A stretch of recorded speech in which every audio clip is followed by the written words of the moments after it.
Lord. Wala akong sapat na pera pambili ng pagkain para sa pamilya ko. Hindi ko na alam kung ano ang gagawin ko. Please, tulungan mo ako.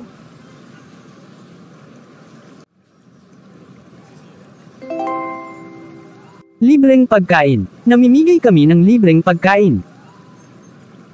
Totoong libre ito. Pasok na sa loob para makakuha kayo ng libreng pagkain. Tama ba ang narinig ko? Nagbibigay kayo ng libreng pagkain, sir? Tama, ma'am. Pasok na sa loob at ang aming church volunteers ang magbibigay sa inyo ng libreng pagkain. Good morning, ma'am. Totoo bang libre to? Yes, sweetheart. Libre ito. Kung hindi ninyo mamasamain, pwede ba ako magtanong? Bakit kayo namimigay ng libreng pagkain? Para ito sa aming community outreach. Kasi nga, gusto naming ipaalam sa mga tao ang patungkol sa pag-ibig ng Diyos. Kaya tuwing Martes ng umaga namimigay kami ng mga libreng groceries para sa mga taong nangangailangan. Ang ibig niyong sabihin, ang church niyo ang nagbabayad nito? Actually, pumupunta kami sa iba't ibang mga grocery stores. Kinakausap namin sila na kung pwede na ibigay na lang nila sa amin yung mga pagkain na malapit nang ma-expire para maipamigay namin sa komunidad. Imbes na itapon nila ito, bakit hindi na lang ipamigay sa mga nagugutom na mga tao? Para sa ganun nakakatulong sila sa mga tao. That's a good idea. Maganda ang ginagawa niyo para sa ating komunidad, ma'am. Kung may oras ka, inaanyayahan ka namin sa aming Sunday service, alas 9 ng umaga. Gusto ko, sa katunayan nga, naghahanap kami ng home church. Wow, that's great. Ako nga pala si Bruce. Ako si Clarice. Hi, Clarice. Ako si Sister Charity. Hihintayin ka namin at ng iyong pamilya ngayong linggo. Ganon din ako, Sister Charity. Pasok na sa loob at kunin mo na ang bags ng groceries mo, Clarice.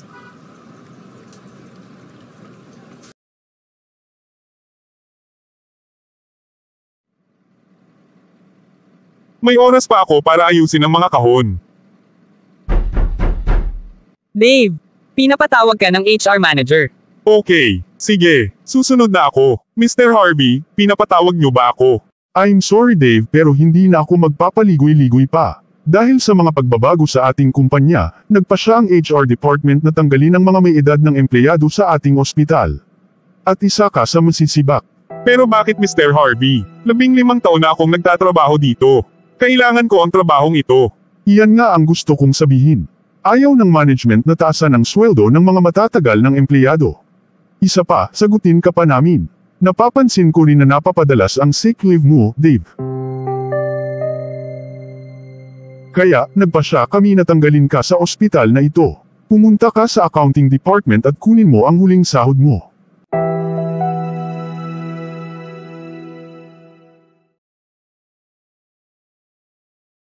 Oh, Lord. Paano ko sasabihin ito sa asawa ko? Sigurado akong malulungkot siya kapag nalaman niya na nawalan ako ng trabaho.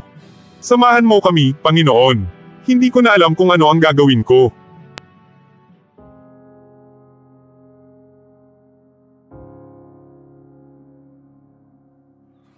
Honey, mabuti naman, andito ka na. Tignan mo ang dala ko. May nakilala akong mga church volunteers sa bayan kanina. Binigyan nila ako ng libreng groceries. Napakabuti ng Diyos, di ba? Siya ay isang mapaghimalang Diyos. Anong problema mo, honey? Bakit ang lungkot mo? May nangyari ba? Natanggal ako sa trabaho, sweetheart. Ano? Hindi nila pwedeng gawin yan. 15 taong ko nagtrabaho sa ospital na yan. Gusto nilang alisin yung may mga edad ng empleyado. Ayaw kasi nilang magtaas ng sweldo.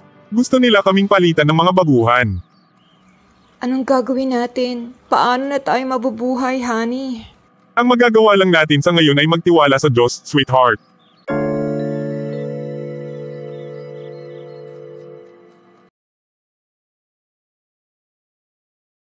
Humanga ako sa resume mo, Dave.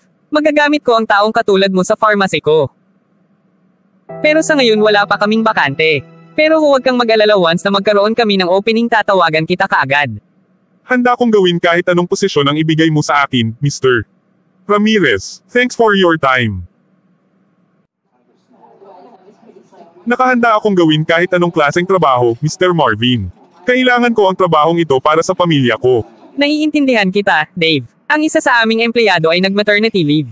Magagamit ko ang taong katulad mo. Thank you, Mr. Marvin. Tatawagan kita next week. Panginoon, pakiusap. Tulungan mo naman ako. 10 kumpanya na ang napuntahan ko ngayon. Hindi ko na alam kung ano pa ang gagawin ko. Nawawala na ako ng pag-asa. Pero kailangan kong maging matatag para sa pamilya ko. Ipakita mo sa akin ang dapat kong gawin.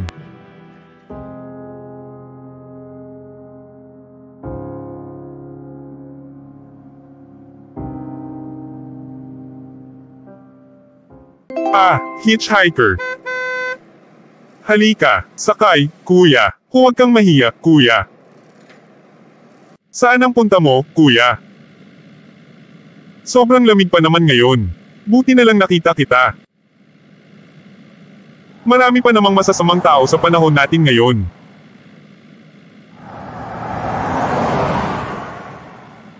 Huwag kang mawawalan ng pag-asa. Alam ng Diyos kung ano ang mga pinagdaraanan mo. Kumapit ka lang, manalig ka at magtiwala ka sa Kanya. Dito na ako bababa. Okay. Maraming salamat at pinasakay mo ako, Dave. Ano, hindi ko sinabi sa'yo ang pangalan ko. Paano mo nalaman ang pangalan ko? Saan siya nagpunta?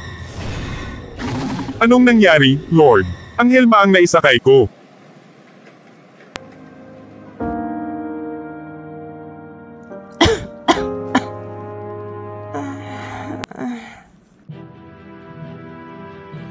Ayos ka lang ba, anak?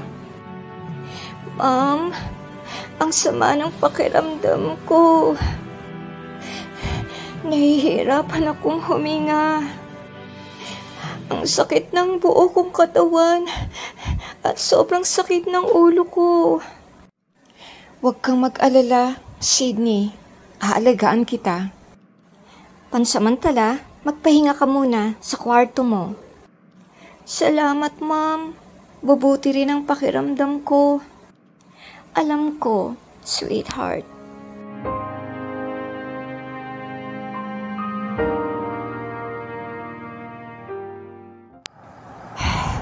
Gabi na.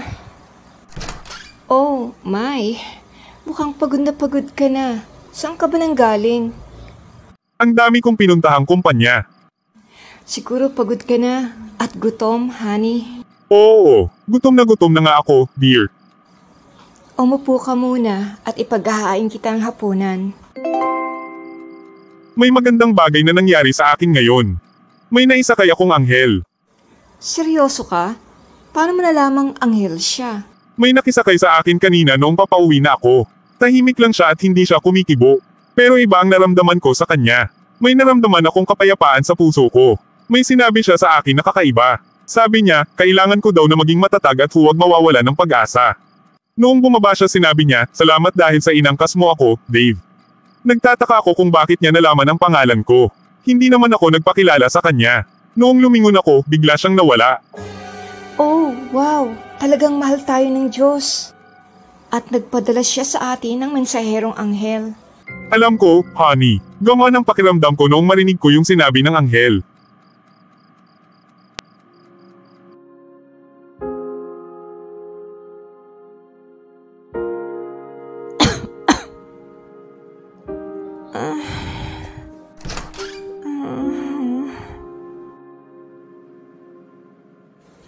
Sydney, sweetie, ang putla mo. Kamusta na ang pakiramdam mo, anak? Ma'am, hindi mabuti ang pakiramdam ko. Hindi ako nakatulog kagabi dahil sa sobrang sakit ng ulo ko. Inaapoy ka ng lagnat. Dadaling kita sa ospital. Kiniginaw ako, ma'am.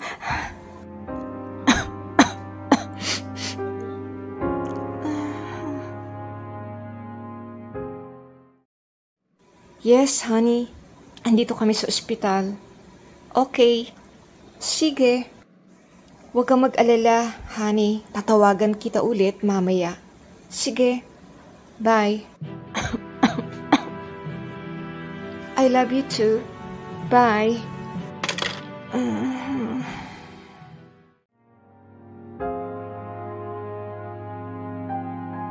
Honey, I'm sorry dahil wala ako sa tabi ninyo ng anak natin.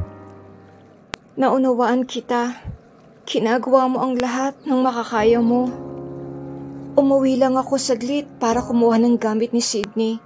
Tapos, kailangan ko rin bumalik agad sa ospital. Kumusta si Sydney? Ang sabi ng doktor, may walking pneumonia daw ang anak natin. Binigyan siya ng antibiotic para patayin ang infeksyon sa katawan niya. Kailan siya uuwi? Kailangan siyang i-confine sa ospital, mga 2 o 3 araw. Wala na tayong health insurance dahil tinanggal ako sa trabaho. Hindi natin kayang magbayad sa ospital, honey.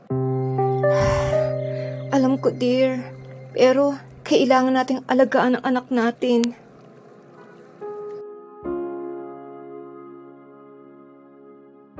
Ano ang maitutulong ko sa inyo, sir? Gusto ko lang tanungin kung pwedeng gumawa ng payment arrangements para sa hospital bill ng anak ko. Sandali lang, sir. Tingnan muna natin sa computer. Anong pangalan ng pasyente, sir? Sydney Whitefield. Nako, pasensya na, sir. Kailangang magbayad kayo ng buo. Ang total bill ninyo ay $2,000 na. Hindi pwedeng lumabas ang anak ninyo kapag hindi ninyo nabayaran ang buong hospital bill. $2,000. Bakit napakataas naman yata? Pwede bang magbigay na lang ako ng promissory note? Natanggal ako sa trabaho at wala akong ganyang kalaking pera. Meron ba kayong kaibigan na pwede ninyong hiraman ng pera? O subukan ninyong pumunta sa Medicaid agency para humingi ng tulong?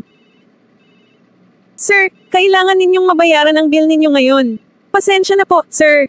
Babalik ulit ako mamaya. Lord, nakagapos ang mga kamay ko. Pakiusap, Lord. Tulungan mo naman kami. Huwag mo kaming pababayaan.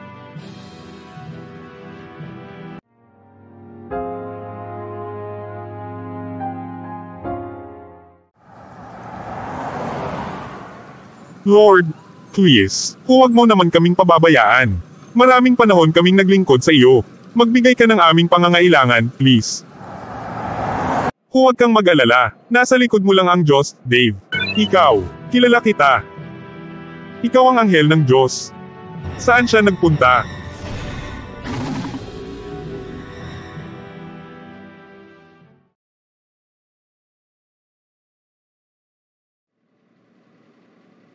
Maraming salamat po, sir.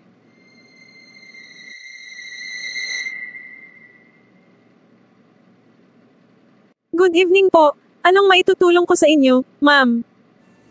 Good evening, miss.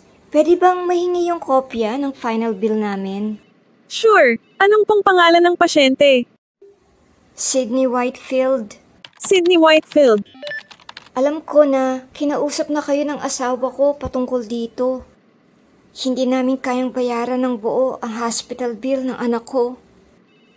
Makikiusap sana ako sa inyo kung pwede bang hulug-hulugan na lang namin yung bill. Hindi na kailangan, Mrs. Whitefield. Bayad na po ang hospital bill ninyo.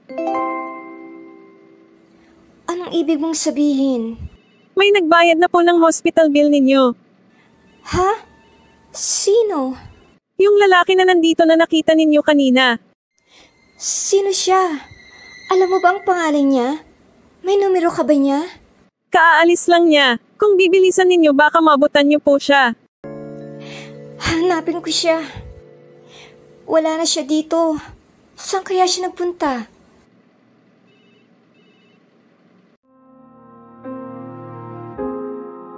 Honey, pasensya na. Ginawa ko ng lahat pero nabigo ako. Natatakot ako na baka isang lako na lang ang motorsiklo ko para makabayad tayo sa ospital. Hindi mo na kailangan gawin yan, honey. Sinagot na ng Diyos ang problema natin.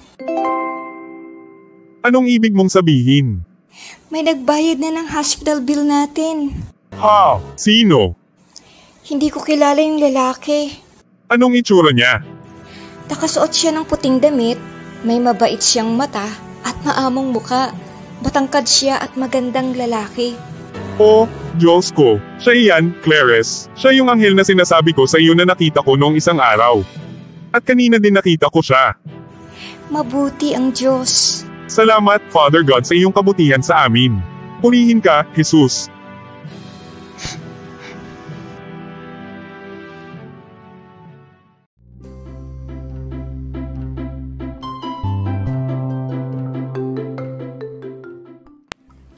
Thanksgiving ngayon. May plano ba kayo mamayang gabi, Mom, Dad? I'm sorry, sweetheart. Kipit tayo ngayon. Kakaumpisa pa lang ng dad mo sa bago niyang trabaho. Gustuhin ko mang mag-celebrate ng Thanksgiving Day, hindi talaga pwede. Kailangan higpitan ang sinturon natin. Don't worry, Dad. Nauunawaan ko kayo. Pero, pwede naman akong bumili ng paborito nating pumpkin pie, cranberry sauce at turkey sandwich. Ano sa palagay nyo? I love it, Mom. Ang talino mo talaga. Tama, isang simpleng paraan din ito ng pagkakaroon ng Thanksgiving dinner. Hintayin ninyo ako, babalik agad ako. Bakit ka bumalik, Ma'am? May nakalimutan ka ba? Meron tayong bagong lipat na kapitbahay, kalilipat lang niya. At hulaan ninyo, iniimbitahan niya tayo ngayon sa Thanksgiving dinner sa bahay niya. Talaga, Ma'am? Ibig sabihin, makakakain din ako ng totoong turkey para sa hapunan. Well, isa na namang di inaasahang pagpapala galing sa Panginoon. Alam ko, diba? Tayo na, naghihintay na siya sa atin. Bilis!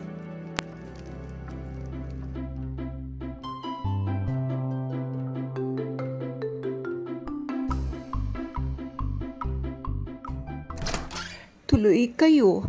Marami akong inihandang pagkain para sa inyo. Maraming salamat po, ma'am. Thank you very much, ma'am. Sige, kain na. Niluto ko ang lahat ng paborito mong pagkain, Clarice. Niluluto dati ng ma'am ko ang mga pagkain ito noong bata pa ako. Paano niyo nalaman na paborito ko ang mga ito? Basta, alam ko lang. Maniwala ka sa akin. Sige na, at kumain na kayo. Dalhin niyo ang mga pagkain ito para hindi kayo magutom. Salamat sa kabutihan mo. Ibabalik ko bukas yung lalagyan.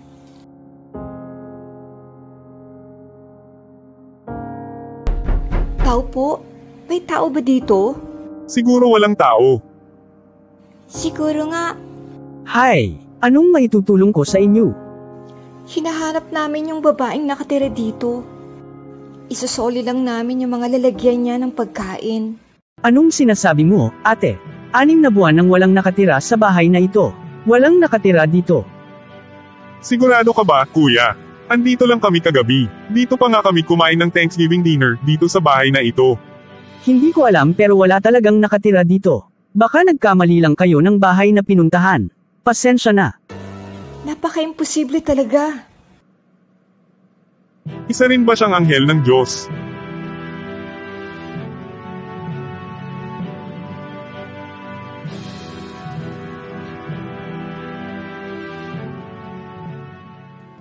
Sa kanyang mga anghel, ika'y itatagubilin. Saan mang dako maparoon, tiyak kang iingatan. Sa kanilang mga kamay, ika'y aalalayan. Nang sa mga bato, paamoy hindi masasaktan. Mga awit, 71, mga talatang 11 hanggang 12. Huwag ninyong limutin ang pagpapakita ng pag-ibig sa mga taga-ibang lupa, sapagkat sa pamamagitan nito ang iba'y walang malay na nakapagpapatuloy ng mga anghel. Mga Hebreo, Kabanatang 13, talatang 2. Ano ang mga anghel kung ganon? Sila'y mga espiritong naglilingkod sa Diyos at mga isinugo upang tumulong sa mga magkakamit ng kaligtasan. Hebreo, Kabanatang 1, talatang 14. Youth on the Rock. Jesus is the rock. For young people and old alike, please like, share, and subscribe to our channel.